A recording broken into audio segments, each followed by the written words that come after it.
दीदी पाहुणे आले बघ. पाहुणे या या या या. बसा पाहुणं बसा. मग पाहुणं गाडी घेऊन आलाय का? घरापर्यंत गाडी घेऊन येणार होतो, पण पायऱ्यावर गाडी चढत नाही म्हणून चलत आलो. तुम्ही बसा इथंच, आम्ही आमच्या दीदीला घेऊन येतो.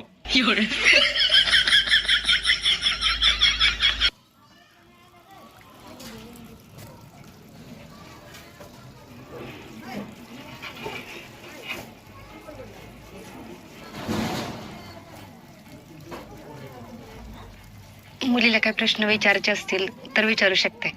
नाव काय? सुनीता.